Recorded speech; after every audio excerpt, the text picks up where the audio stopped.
Hi friends, welcome to my channel. இன்னைக்கு நம்ம என்ன பார்க்க போறோம்னா கருவாட்டு குழம்பு எப்படி பண்றதுன்னா பார்க்க போறோம். நம்ம இதல காய்கறிகள் போட்டு பண்றதுனால ரொம்ப டேஸ்டியா இருக்கும். நீங்க எங்க சேனலை ஃபர்ஸ்ட் டைம் பார்க்கறதா இருந்தா கண்டிப்பா Subscribe பண்ணிட்டு பெல் பட்டனை கிளிக் பண்ணுங்க. இப்போ வாங்க வீடியோக்குள்ள போலாம். நான் இப்போ இத பண்றதுக்கு 10 சால கருவாடு கழுவி எடுத்து வச்சிருக்கேன். இது எங்க ஊர்ல சால கருவாடுன்னு சொல்லுவாங்க. ஆனா இது நிறைய பேர் மத்தின்னு சொல்லுவாங்க.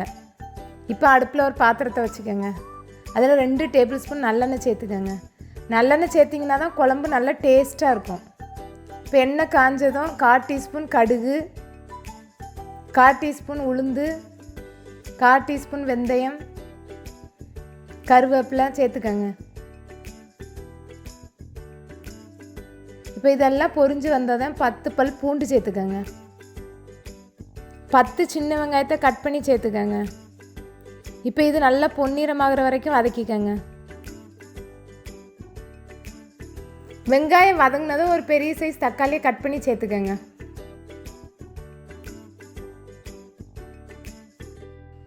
இப்போ தக்காளி வதங்கிடுச்சு. இதில் 2 கத்திரிக்காய், ஒரு முருங்கைக்காய் கட் பண்ணி சேர்த்துக்கங்க. உங்கள்கிட்ட மாங்காய் இருந்தால் மாங்காவும் சேர்த்துக்கங்க. மாங்காய் போட்டிங்கன்னா குழம்பு இன்னும் நல்லா டேஸ்ட்டாக இருக்கும். மாங்காய் போட்டிங்கன்னா புளியை கொஞ்சம் கம்மியாக சேர்த்துக்கங்க, இல்லைன்னா புளிப்பு அதிகமாயிரும். இப்போ இதை நல்லா மிக்ஸ் பண்ணி விட்டுக்கங்க. 1/4 டீஸ்பூன் மஞ்சள் தூள், 2 டீஸ்பூன் மல்லித்தூள், 3 டீஸ்பூன் மிளகாய்த்தூள், 2 டீஸ்பூன் குழம்பு மிளகாய்த்தூள் சேர்த்து நல்லா மிக்ஸ் பண்ணி விடுங்க. உங்ககிட்ட குழம்பு மிளகாய்த்தூள் இல்லைன்னா கூட 1 டீஸ்பூன் மல்லித்தூளும் மிளகாத்தூளும் சேர்த்துக்கங்க. காஷ்மீர் மிளகாத்தூள் போட்டிங்கன்னா நல்ல கலர் கொடுக்கும். இப்போ காய்கறிக்கு தேவையான அளவு உப்பு போட்டுக்கோங்க. உப்பு அதிகமாக போட்டுறாதீங்க, ஏன்னா கருவாட்டில் நல்ல உப்பு இருக்கும். நீங்கள் லாஸ்ட்டாக டேஸ்ட்டு பார்த்து வேணுன்னா நீங்கள் போட்டுக்கோங்க. இப்போ இதில் நான் ஒரு நெல்லிக்காய் சைஸ் புளி ஊற வச்சு புளி தண்ணி எடுத்து வச்சுருக்கேன். இப்போ அதையும் சேர்த்துக்கிறேன். அதை நல்லா மிக்ஸ் பண்ணி விட்டுக்கோங்க. இப்போ இது கூட 1/2 கிளாஸ் தண்ணியும் ஊற்றிக்கோங்க. இப்போ இதை மூடி போட்டு 10 நிமிஷம் காய்கறி வெந்து வர வரைக்கும் வச்சுக்கோங்க. இப்போ காய் நல்லா வெந்துருச்சு. இப்போ இதில் நான் 1 கப்பு தேங்காய் பால் எடுத்து வச்சுருக்கேன், அதையும் சேர்த்துக்கிறேன்.